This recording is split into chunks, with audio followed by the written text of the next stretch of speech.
नमस्कार दोस्तों, मैं प्रिंस कुमार स्वागत करता हूं आप सभी का अपने YouTube चैनल पर। दोस्तों, आज के इस वीडियो में हम अनुवाद के अर्थ, परिभाषा, स्वरूप और विशेषताओं को समझने का प्रयास करेंगे। तो आइए दोस्तों, अपने विषय की शुरुआत करते हैं और बात सबसे पहले करते हैं अनुवाद शब्द की। तो दोस्तों, जैसा कि हम सभी जानते हैं, अनुवाद दो शब्दों से मिलकर बना है, अनु और वाद। जहां अनु एक उपसर्ग है जिसका अर्थ है पीछे या बाद में, वहीं वाद शब्द संस्कृत के वद धातु में घय प्रत्यय लगाने से बना है, जिसका शाब्दिक अर्थ होता है बोलना या कहना। इस प्रकार अनुवाद शब्द अनु जोर वद जोर घय के मेल से बना है, जिसका शाब्दिक अर्थ हुआ कही गई बात को फिर से कहना। दोस्तों, संस्कृत में अनुवाद के विषय में कहा गया है प्राप्तस्य पुनः कथने या ज्ञातार्थस्य प्रतिपादने, अर्थात पहले से प्राप्त या ज्ञात अर्थ को फिर से कहना या प्रतिपादित करना ही अनुवाद है।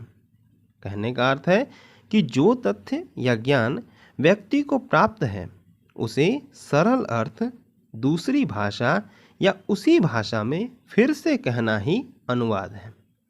दोस्तों, अब जहाँ तक बात है अंग्रेजी की, तो अनुवाद के लिए अंग्रेजी में ट्रांसलेशन शब्द का प्रयोग किया जाता है, जो मूल रूप से लैटिन भाषा के शब्द ट्रांसलेटम से बना है।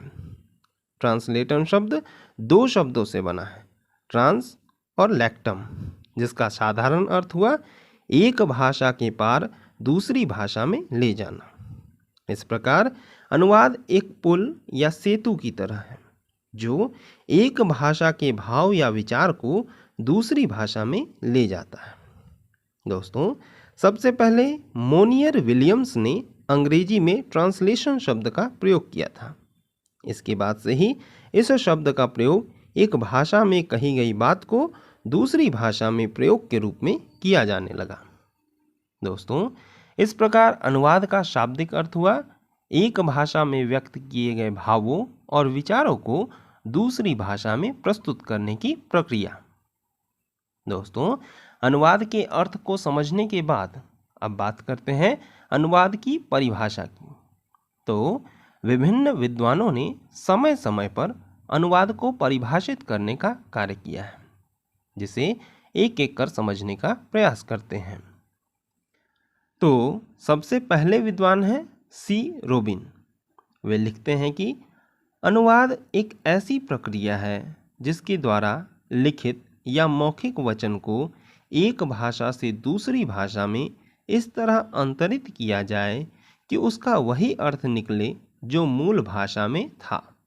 इस तरह अनुवाद में दो तत्व निहित हैं, एक तो अर्थ कथ्य और दूसरा दोनों भाषाओं में उस अर्थ या कथ्य की अभिव्यक्ति शैली। दोस्तों, वैसे तो इन्होंने काफ़ी लंबी परिभाषा दे दी है, लेकिन इसमें ही उन्होंने अनुवाद की सभी बातों को भी बता दिया है। ध्यानपूर्वक समझने पर वे कहते हैं कि अनुवाद एक प्रक्रिया है जिसमें एक भाषा के भाव या विचार को दूसरी भाषा में बदला जाता है, लेकिन इसमें इस बात का ध्यान रखा जाना चाहिए कि भाषा का मूल तत्व नष्ट न हो। और उन्होंने इसके दो तत्व बताए हैं, पहला कही गई बात का अर्थ और दूसरा कही गई बात की अभिव्यक्ति शैली। दोस्तों, अब दूसरे विद्वान की बात को समझते हैं। तो दूसरे विद्वान हैं A.H. स्मिथ। वे लिखते हैं अर्थ को बनाए रखते हुए अन्य भाषा में अंतरण करना ही अनुवाद है। अर्थात अनुवाद वह प्रक्रिया है जिसमें कही गई बात को दूसरी भाषा में बदला जाता है, लेकिन यह ध्यान रखा जाता है कि अर्थ नष्ट न हो। यानी इन्होंने अपनी परिभाषा में सिर्फ अर्थ की ही बात कही है। दोस्तों, तीसरे विद्वान हैं डॉक्टर भोलानाथ तिवारी। वे लिखते हैं कि भाषा ध्वन्यात्मक प्रतीकों की व्यवस्था है और अनुवाद है इन्हीं प्रतीकों का प्रतिस्थापन, अर्थात एक भाषा के प्रतीकों के स्थान पर दूसरी भाषा के निकटतम, समतुल्य और सहज प्रतीकों का प्रयोग।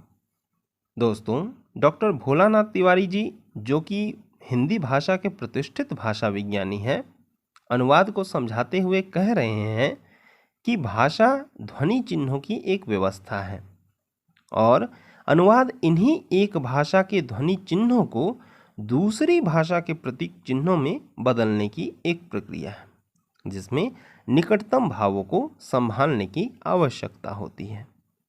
दोस्तों, चौथे विद्वान हैं डॉक्टर पूरनचंद टंडन। वे कहते हैं कि मूल पाठ में निहित भावों, विचारों को अन्य भाषा में अक्षुण्ण रूपांतरित करने एवं सौंदर्य उपकरणों को सहज रूप से अभिव्यक्त करने की संप्रेषण प्रक्रिया अनुवाद है।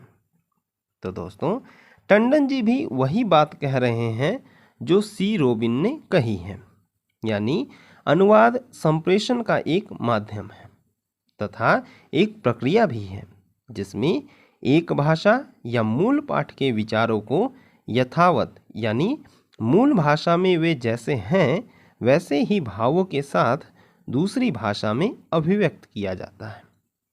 तो दोस्तों, इस प्रकार से जब हम इन सभी विद्वानों के अनुवाद संबंधित परिभाषा एवं विचारों को समझते हैं, तो अनुवाद का जो रूप हमारे सामने आता है, जो स्वरूप हमारे सामने आता है, वह कुछ इस प्रकार का है। पहला, अनुवाद एक प्रक्रिया है। दूसरा, अनुवाद संप्रेषण का एक माध्यम है। तीसरा, अनुवाद में एक भाषा या मूल भाषा में व्यक्त भावों और विचारों को दूसरी भाषा या लक्ष्य भाषा में व्यक्त किया जाता है। चौथा, अनुवाद करते समय दूसरी भाषा के वैसे ही शब्दों का प्रयोग करना चाहिए जो मूल भाषा में व्यक्त शब्दों के भावों के निकट हों। पांचवा, अनुवाद में ऐसी अभिव्यक्ति की आवश्यकता होती है जिससे मूल भाषा या स्रोत भाषा प्रभावित न हो। छठा, अनुवाद में मूल रचना के अर्थ के साथ साथ अभिव्यक्ति की शैली को भी सुरक्षित रखने का प्रयास किया जाता है। दोस्तों, इस प्रकार से अनुवाद की इन परिभाषाओं और स्वरूप को देखते हुए यह कहा जा सकता है कि अनुवाद संप्रेषण की वह प्रक्रिया है जिसमें स्रोत भाषा के भावों और विचारों को यथावत लक्ष्य भाषा के निकटतम अर्थ वाले शब्दों के साथ उचित शैली में प्रस्तुत किया जाता है। दोस्तों, अनुवाद के अर्थ, परिभाषा और स्वरूप को समझने के बाद अब अनुवाद की विशेषताओं को समझने का प्रयास करते हैं। तो आइए अनुवाद की प्रमुख विशेषताओं को एक एक कर समझते हैं। तो अनुवाद की पहली विशेषता है एकार्थता। दोस्तों, एकार्थता का अर्थ हुआ एक अर्थ या एक मतलब, यानी अनुवाद ऐसा होना चाहिए कि मूल पाठ या मूल स्रोत भाषा में जो बात कही गई है और उसका जो मूल अर्थ है वह लक्ष्य भाषा या अनुवादित विषय में भी दिखाई दे। उसके अर्थ में कोई अंतर या परिवर्तन नहीं होना चाहिए। दूसरी विशेषता है स्पष्टता, यानी अनुवादित विषय वस्तु बिल्कुल मूल भाषा की ही तरह स्पष्ट हो, जिससे पाठक या श्रोता को अर्थ ज्ञात करने में किसी भी प्रकार की परेशानी का सामना न करना पड़े। तीसरी विशेषता है मूल भाव की रक्षा। दोस्तों, अनुवादित विषय वस्तु का मूल भाव ठीक वैसा ही होना चाहिए जैसा कि स्रोत भाषा या लक्ष्य भाषा में था, ताकि दोनों ही रूप का मूल भाव यथावत बना रहे। चौथी विशेषता है जटिलता एवं दुरूहता का अभाव।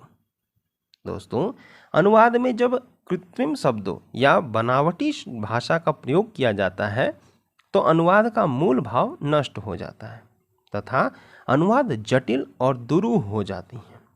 अतः अनुवाद करते समय जटिल भाषा का प्रयोग नहीं करना चाहिए। पांचवी विशेषता है व्याकरणिक शुद्धता। दोस्तों, अनुवाद करते समय व्याकरण की शुद्धता का भी ध्यान देना आवश्यक होता है। इसके लिए अनुवादक को दोनों ही भाषाओं का व्याकरण की जानकारी होनी चाहिए, अन्यथा व्याकरणिक दोष से अनुवाद का स्वरूप और अर्थ बिगड़ जाएगा। अनुवाद की छठी विशेषता है समतुल्यता।